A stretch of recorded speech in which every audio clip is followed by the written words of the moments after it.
Mouth taping is everywhere right now. The idea is simple. You put a strip of tape over your lips at night to force nose breathing. People claim it helps with better sleep, less snoring, and even a sharper jawline.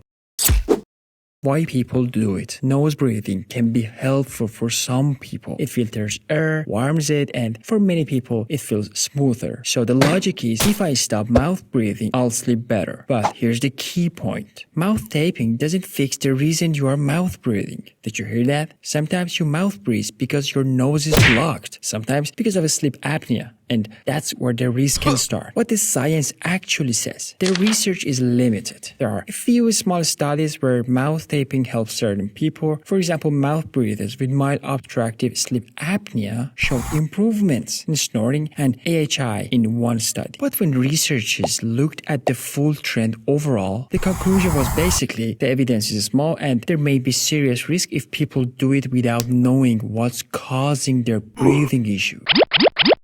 The biggest risk, the part that TikTok skips. The main fear is simple. If your nose gets blocked at night, allergies, congestions, deviated septum, or your mouth is taped, you can struggle to breathe. The American Lung Association has warned about this trend and raised concerns about serious breathing risk for certain people. Cleveland Clinic also says mouth taping isn't recommended for people who snore or may have sleep apnea, and it can cause irritation, anxiety, and breathing difficulty. And JAMA's coverage of research cautions keeping airflow available matters for some patients, especially those with nasal obstruction, who should not try mouth taping. If any of these apply, do not do it as a DIY sleep hack. You snore regularly. You suspect sleep apnea. You wake up choking or gasping at night. You often have nasal congestions and you have a deviated septum or chronic allergy issues. This is exactly the group experts warn could be harmed by taping.